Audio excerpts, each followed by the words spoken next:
Have you ever wondered what happens when pride consumes us completely? Imagine for a moment the most powerful king of antiquity, Nebuchadnezzar, whose heart was so inflated with pride that he was transformed from supreme ruler to living like an animal. Yes, you read that right.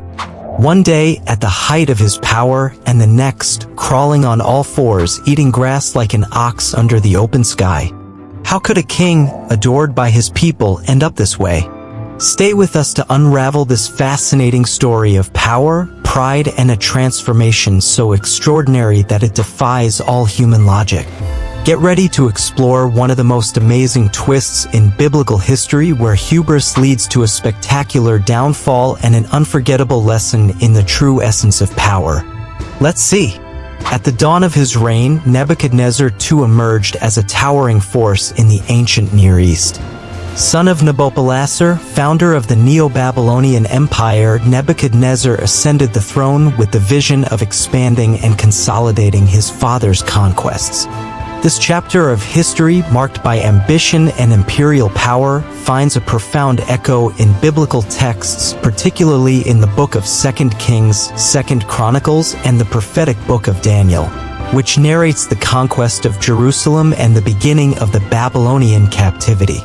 Nebuchadnezzar, whose name resonates with the majesty of the kings of old, stood not only as an earthly ruler but as an architect of history. Under his rule, Babylon reached the zenith of its splendor, becoming one of the wonders of the ancient world.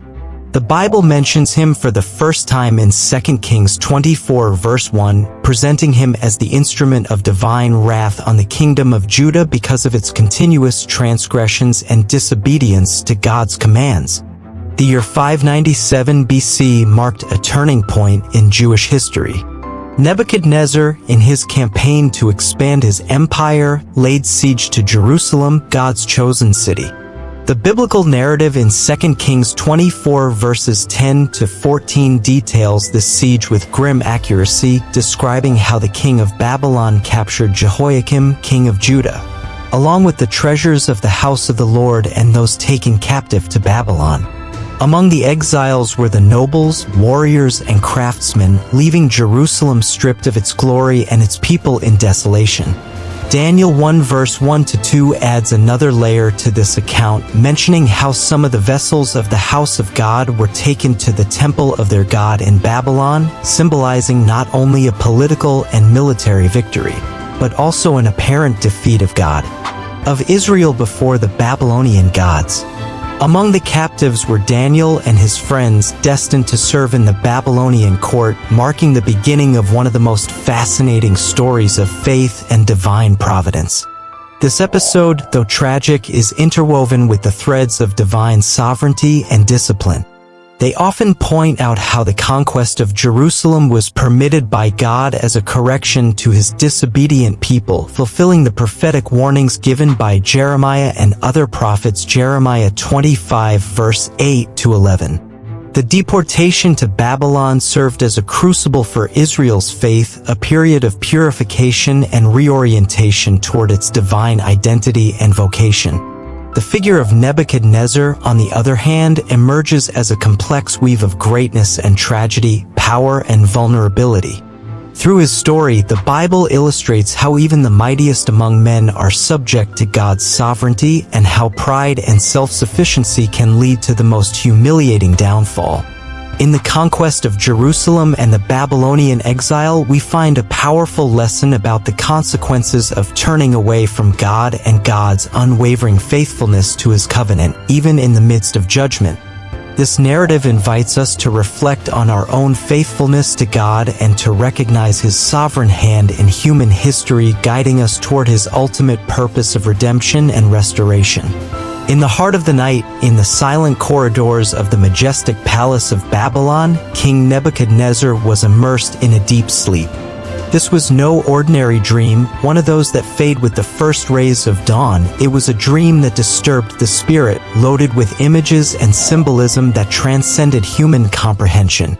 Daniel 2 verse 1 narrates this moment with a precision that captures the king's restlessness. In the second year of Nebuchadnezzar's reign, Nebuchadnezzar dreamed dreams, and his spirit was troubled and his sleep departed from him. The vision that disturbed the king was that of an immense statue, dazzling and terrifying, whose head was of fine gold, its chest and arms of silver, its belly and thighs of brass, its legs of iron, and its feet a mixture of iron and clay. This statue, imposing in its height and variety of materials, was suddenly knocked down by a stone not cut by human hands, which struck it on its feet of iron and clay, shattering it into dust carried by the wind. Upon awakening, Nebuchadnezzar's mind was agitated, his heart beating to the rhythm of uncertainty. He demanded the presence of his magicians, astrologers, and sages, demanding not only the interpretation of the dream, but its exact account, under the threat of death in the face of failure. But the mystery remained sealed, inaccessible to the wisdom of Babylon, as recorded in Daniel 2 verses 10 to 11, where the wise will admit that such a task is impossible for mortals. It was then that Daniel, brought before the king, asked for time to reveal the mystery. In an act of faith and divine dependence, Daniel and his friends sought the mercy of the God of heaven concerning this secret. The answer was not long in coming. In a night vision, the mystery was revealed to Daniel, who, in a first gesture, praised the God of wisdom and power who reveals the deep and the hidden. Daniel 2:19-23. With a mixture of humility and divine authority, Daniel presented himself to Nebuchadnezzar, not only revealing the dream, but interpreting it with divine clarity. The statue, explained, represented successive empires, Babylon as the golden head, followed by other lower kingdoms, culminating in a divided kingdom, strong and fragile at the same time. The stone that destroyed the statue symbolized the establishment of the kingdom of God, eternal and indestructible, which would consume all other kingdoms. Daniel 2:31-45. The story of Nebuchadnezzar's dream and its interpretation of Daniel invites us to reflect on the transience of human power and the eternity of God's kingdom. It reminds us that, amidst the uncertainties and challenges of our time, there is a God who reveals mysteries and whose kingdom will be established forever, a cornerstone on which we can place our deepest hope and trust. In a startling turn of events, Nebuchadnezzar's account takes a dramatic path following the interpretation of the dream of the great statue. Inspired, perhaps, by the majesty and power symbolized by the golden head of the statue of his dream, Nebuchadnezzar decided to erect a colossal image of pure gold on the plain of Dura in the province of Babylon. This monument, 60 cubits high and 6 cubits wide, was not only a testimony to Nebuchadnezzar's power and wealth, but also tangible evidence of his desire to unify his kingdom under a single act of worship. Daniel 3 verse 1 clearly states this intention, describing the construction of the statue and the subsequent royal order to worship it. The dedication of the statue was an event of state magnitude, with the summoning of satraps, prefects, governors, counselors, treasurers, judges, magistrates, and all the rulers of the provinces, to prostrate themselves before the golden image to the sound of music. Daniel 3 verses 2-3. This act was not only a demonstration of political loyalty, but a clear imposition of idolatry, directly in conflict with the fundamental commandment of the Jewish faith to worship only Yahweh, the God of Israel. Among the Jewish exiles in Babylon, 3 young men, Shadrach, Meshach, and Abednego, refused to submit to this order, holding fast to their faith and commitment to the commandments of their God. Their defiance did not go unnoticed. They were charged before the king, who, in a fit of fury, gave them one last chance to worship the statue, threatening them with the fiery furnace if they persisted in their disobedience. Daniel 3 verses 13-15. The answer of the 3 young men is a powerful affirmation of faith and trust in God. Behold, our God whom we serve is able to deliver us out of the fiery furnace, and out of your hand, O king, he will deliver us. And if not, know thou, O king, that we will not serve thy gods, nor worship the golden image which thou hast set up. Daniel 3 verses 17-18. This declaration reflects not only an unwavering loyalty to God, but also a deep understanding of his sovereignty and power to save. Nebuchadnezzar's anger reached its climax, and he ordered the furnace to be heated 7 times more than usual before throwing out the 3 young men. However, instead of the expected tragedy, Nebuchadnezzar and his advisors witnessed a miracle. The young men walked unharmed in the midst of the fire, accompanied by a 4th figure, Daniel 3 verse 25. Deeply moved by this miracle, Nebuchadnezzar ordered the young men to come out of the furnace, declaring his God blessed and issuing an edict forbidding any blasphemy against the God of Shadrach, Meshach, and Abednego. Acknowledging his saving power, Daniel 3 verses 28 to 29. This episode highlights several crucial theological and spiritual themes, such as the sovereignty of God, faithfulness in the midst of persecution, and the power of genuine faith. They emphasize the importance of obedience to God over loyalty to earthly powers, especially when the latter demand actions that contradict the divine commandments. The golden image and the fiery furnace symbolize the trials and temptations that believers may face, while the miraculous preservation of the 3 young men reinforces the conviction that faithfulness to God brings with it their protection and provision, even in the most extreme circumstances. The story of the golden statue and the den of lions is a testimony to God's power to save and a reminder that our greatest loyalty must always be to Him above any earthly authority. It is an invitation to trust in God's presence and providential care, even when we face the flames of adversity. After the countless successes and expansion of his empire, King Nebuchadnezzar found himself once again on the threshold of the divine, but this time through a dream that foreshadowed his own downfall. Daniel 4 narrates this intriguing episode in the life of the king, where a second prophetic dream comes to disturb the peace of his heart. The dream of the tree, majestic and leafy, which reached to heaven and was visible to the ends of the earth, represented Nebuchadnezzar at the height of his power and glory. The tree, in Nebuchadnezzar's dream, provided sustenance for all living beings. Its greatness was undeniable. However, a heavenly voice commanded the tree to be cut down, its branches broken, its foliage scattered, and its fruit scattered. Though the trunk and roots were to remain on the earth, secured with iron and brass, the king would be banished from among men and dwell among the beasts of the field, eating grass like oxen until 7 times were over him. Until he knew that the Most High rules the kingdom of men and gives it to whomever he will. Daniel 4 verses 14 to 17. As in the first dream, Daniel is called to interpret this enigmatic vision. With a mixture of respect and concern, Daniel reveals the meaning of the dream. Nebuchadnezzar would be humbled by his pride, stripped of his glory and power, and would live like a beast until he recognized God's sovereignty over the kingdoms of the earth. Daniel, moved by loyalty and compassion, counsels the king to repent of his sins and practice righteousness to possibly prolong his tranquility. Daniel 4:27. One day, while strolling through the splendid balconies of his palace, the king paused to reflect on his achievements. As Nebuchadnezzar gazed into the vast domains that stretched beyond the rivers and deserts, as far as the eye could see, he was filled with a deep sense of pride and satisfaction. In a moment of dazzling arrogance, he exclaimed, "Is not this the great Babylon which I have built as a royal residence by the strength of my power and for the glory of my majesty?" Daniel 4 verse 30. His words resonated not only through the halls of his palace, but also through the very fabric of the cosmos, challenging the sovereignty of the divine.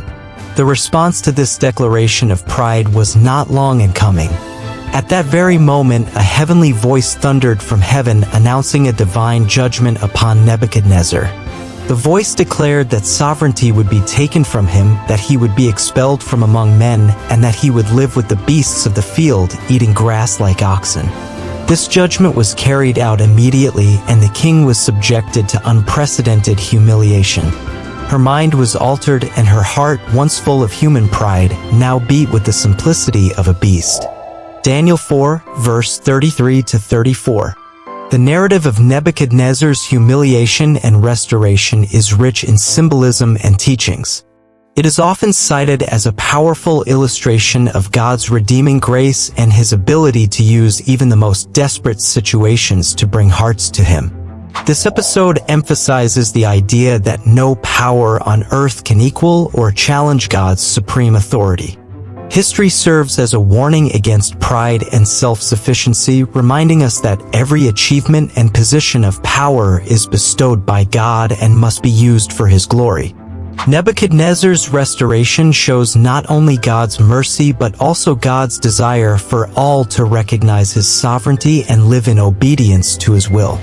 This episode in the life of Nebuchadnezzar invites us to reflect on our own lives, to consider where we might be taking credit for successes that are actually blessings from God, and to keep a humble and thankful heart before him. The story of Nebuchadnezzar, king of Babylon, culminates in a powerful epilogue that encapsulates not only the legacy of a monarch but also deep spiritual truths that resonate throughout the ages. After a period of humiliation and restoration, the king, once haughty, emerges transformed with a new perspective on life, power, and divinity. This change is evident in his own words, recorded in Daniel 4 verses 34 to 37, where Nebuchadnezzar praises and honors the King of Heaven, acknowledging that all his deeds are true and his ways righteous, and that he can humble those who walk with pride.